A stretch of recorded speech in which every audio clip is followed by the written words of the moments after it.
Aloha and welcome to Permission to Flourish, a podcast about choosing growth, joy, and purpose on your own terms. I'm your host, Jay Cornell, and I sit down with leaders, creatives, and everyday visionaries who's given themselves permission to pause, pivot, and pursue what truly matters. These conversations are real, heartfelt, and here to remind you, you don't need permission. Let's get to today's episode. Veronica, I just wanted to say thank you so much for joining us on this podcast today. It is such a pleasure to have you here. For those who are meeting you for the first time, can you tell us a little bit about yourself and what you do? Yes, of course. First of all, thank you very much for inviting me to your podcast and for giving me the opportunity to share my story and spread empowerment and hope with other people and connect with your audience. So, as you introduced me, my name is Veronika, and my story. I think began somewhere when I was around 18 years old, when I was introduced to all these positive thinking and spiritual development. And I think although it kind of the life went busy and went in a different direction, and it actually took me on a career path that's absolutely not connected to what I do now. It was always part of me being trying to discover what is in me, why I feel the way I feel, and that there is a more to life than just what we see and hear, and that there is another sense to feel and experience something that we can't physically touch. And I think that was also a big, like a foundation of what I do now. So then after this steep career path in product management, so completely different area, I was diagnosed with breast cancer. And it was at the time when I was living my best life. I was feeling the healthiest ever. I was running 8 to 10 kilometers almost every day, and thought I was on a fairly healthy diet. And then it was also after I started to question my life purpose, because since I felt like I was living the best life, there was part of me that felt that something was missing, the purpose, the ability to make a difference, to help others. So when I was diagnosed with breast cancer, after the first moment of shock, and when I felt that my whole life fell apart and it was just a dream and I surely must wake up from that, um, I got into a different view. It was like something suddenly shift. It was like someone just did that and there was a switch. And I suddenly realized, well, maybe after me questioning my life purpose, this is maybe this is somehow connected. Maybe one day I will be able to help other women who are going through this journey. And I don't know if it was a soul calling or if it was my defense mechanism in the way how I dealt with the traumatic situation. But I think it might have been a combination of both. When I literally felt drawn and to finding out everything about the journey. So I was doing conventional treatment, but at the same time I was looking for other more holistic approaches that I could use, and that led me into writing a book and creating a platform for women who are going through breast cancer or who's been through the journey and now trying to move on to the new normal. Can you share the title of your book with us and where can people purchase it? Of course, it is, or it's actually the other one. It's the Diary of a Soul Reborn. And it is, the title is about that the breast cancer was a big transformation of my life and of who I am. I love that. And can people purchase that on your website or on Amazon? Both. So there is a link to my website, and that is the best way to go, because then you have all the options listed where the book is available. Amazing. We will share your link at the end of the video.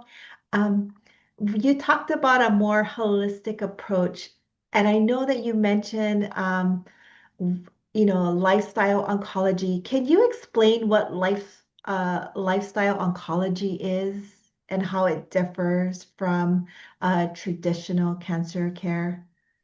Of course. So oncology is about treating the cancer with the conventional treatment, and a lot of these specialists are specialists in the area of what they do. So they specialize on chemotherapy, they specialize on radiotherapy, they specialize on, there are surgeons that specialize on the surgery.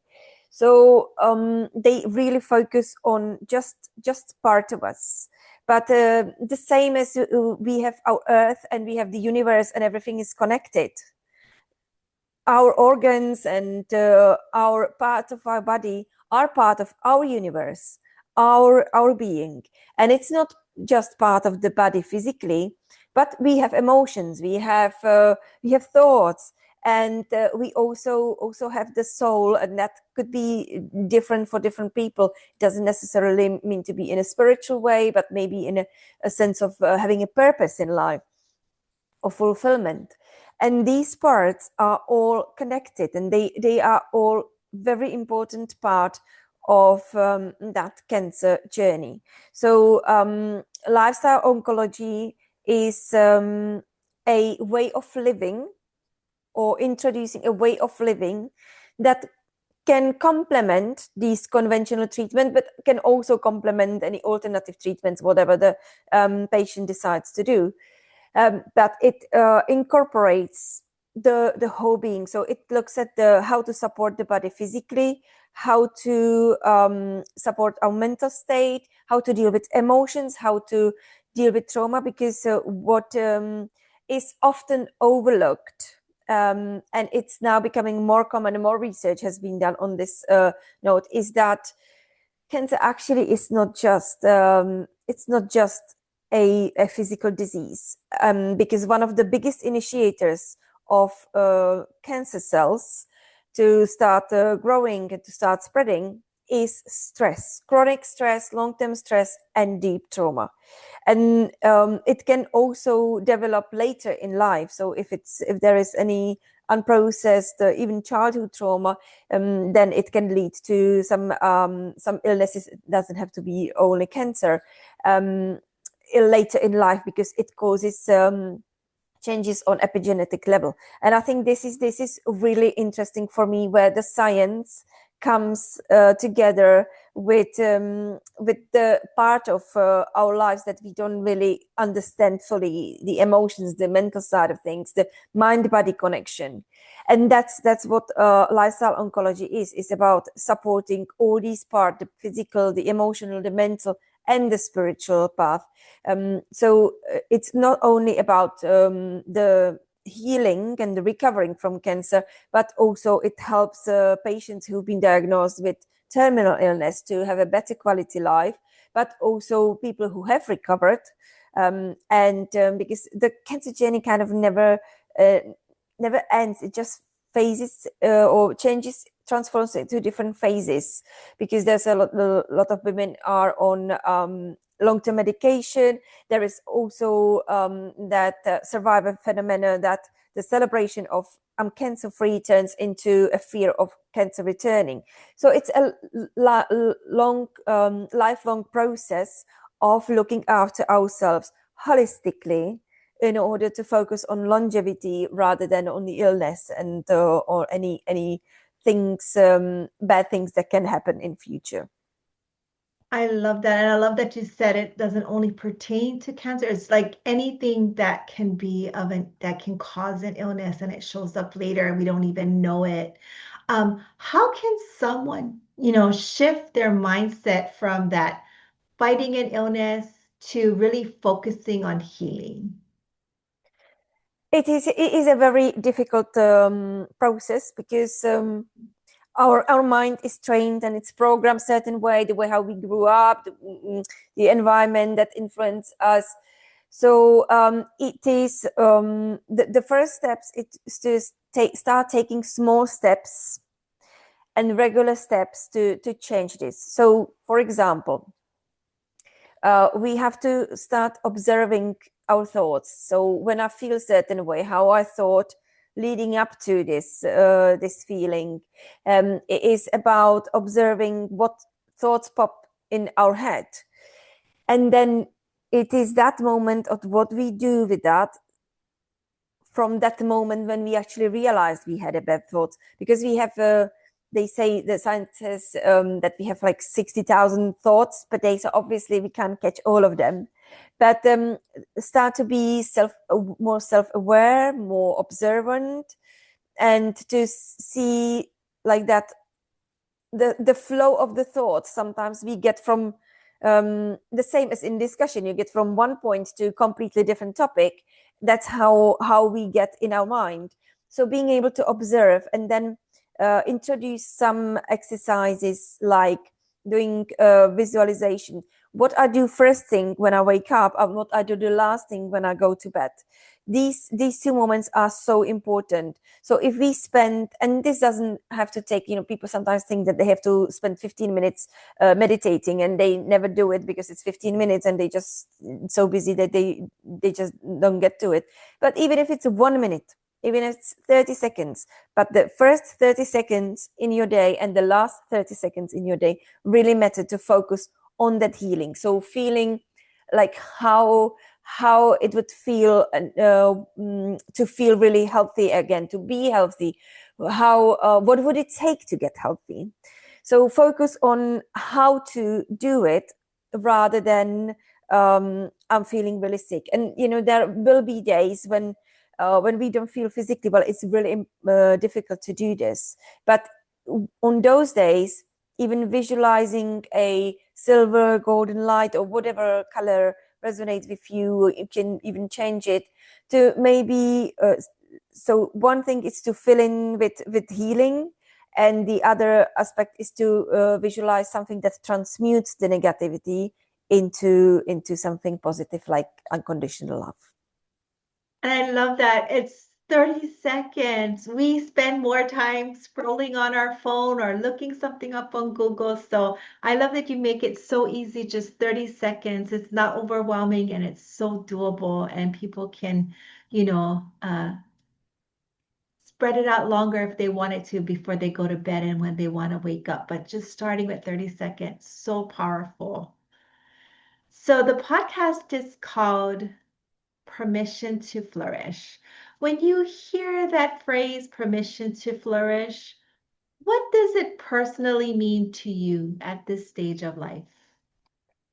So it means for me, and it's also related to the self-awareness, the self-discovery, because sometimes we don't realize that we are the biggest block in our life, that it is because we created barriers or we created limitations, that we think we can't do this or this is not possible without even trying, and sometimes without trying hard, because some things don't come overnight. So it is about being consistent and being persistent, but also so that's more of like action focus on mm, being able to give it yourself the permission to go beyond these limitations that you created or that society created for us. But also it's kind of about allowance, and allowing the love and abundance coming to me rather than me chasing everything all the time. Sometimes the surrendering to the situation is more powerful than chasing it. Absolutely. Many women, they feel like they lose a part of their identity as they're going through the treatment. How can they reconnect within themselves, that goddess within, as they're going through this? Do you have any advice? Yes, yes. So it is again similar to how to change the mindset. It is about the consistent small steps to take, and about learning to love ourselves again, or sometimes it's learning to ourselves without the again, because we don't tend to think about oh, I have to love myself. Like we usually criticize ourselves, and we have these inner voices in our head that telling us something different, that we have to be I don't know, slimmer and taller, and I don't know, looking this way and that way. And that's again the limitations that we create. But simple things like looking at the mirror in the morning and say to yourself, I'm your best friend. How can I love you more today? And this can be things like, okay, today maybe I just not push myself hard. I will rest. Or it will be, well, I'll treat myself to a nice walk, nice massage. Or just say to yourself, I love you, I accept you. And it might not resonate at first, but try to find the nice things about you. Is it your eyes that are really shining and that are worth loving? So these can be small steps to try to find new ways how to love yourself more.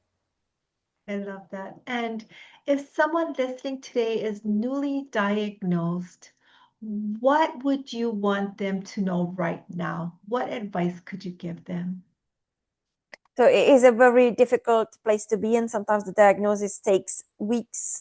So between the initial and the final diagnosis, it can be a lot of uncertainty. But I would say, number one, have hope, and try to. We all Google things, and we Google all these worst case scenarios, and they will be popping in your head. But try to find groups or people that will inspire you. The places where you find people who have been what you are going to go through, and who look like they come to the place where you want to be once the all treatment and all the journey finishes, because that will help you to focus on healing rather than on the illness. Although that it's not possible to eliminate these thoughts, you can always recenter and refocus. So put these people on your feet, join these groups that are empowering, encouraging, and I would say leave or don't join any groups where you just read about side effects, how people are doing badly, because it's our choice to look and do whatever we can to take in our control in the situation that seems completely outside of our control. But we can, and we have the power to do things to make us feel better and to get us through that journey. I love that so much. So powerful. Veronica, what's on the horizon for you in 2026 and your business? So I am actually, because I'm always full of ideas, and I spent the last year being really, really active. So what I did, because the personal and the professional life is very much connected for me. So my word for this year is peace, and therefore I will be only focusing on things in my life that are really aligned with what I do, and eliminating everything else. And in terms of my business, I want to reach out to more women, and I'm just actually launching a signature transformational coaching and healing programs but these are group coaching. So I'm trying to make it more accessible to more women. And the first phase is about moving forward from the treatment. So looking at minimizing the risk of recurrence, supporting ourselves during some after treatments, minimizing or tackling side effects, and then being able to move forward and create the life and the identity that that resonates with our soul. So these are new programs that I'm actually launching from next month, and then there are things that I don't want to share just yet, but that I would love to introduce and to bring to women who's been through the journey, so that they can have some kind of reset before they move on and step into that new life after breast cancer. But this is just in an idea stage, but I that's about the permission, allowing myself to wait what unfolds. I love that. And as you're, bringing your idea to fruition and it becomes available, where can people connect with you at? So the best place to go to, I have two websites, but I think the most memorable is lotus-journey.com. And it is Lotus because Lotus is about transformation, and Journey is about the journey that we as a breast cancer survivors or patients are going through. So that's how to memorize it. So lotus-journey.com, and then you can find anything, the book, the programs, the work I do. And then there should be also link to my other website, which is my name-surname.com. And yeah, that's more about me as a person. So exciting. And thank you so much for just sharing and being open and, because your story will help so many people. And we sometimes we feel like we're the only ones going through it, but we're not. So thank you for coming on and sharing your story. Is there any last minute things that you would like to leave with the listeners before we end? So maybe hope I will say it right, but I would share my favorite quote, and that is that the past is a history, the future is a mystery, and now it's the present is in now.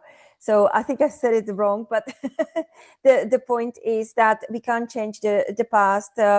We don't know what's happened, but we can influence our future, and the way how we experience life in the power of now. I love that so much because the only thing we can never get back is time. So we got to live in the present. I love that. So powerful. Veronica, it's been a pleasure, and I thank you so much from the bottom of my heart.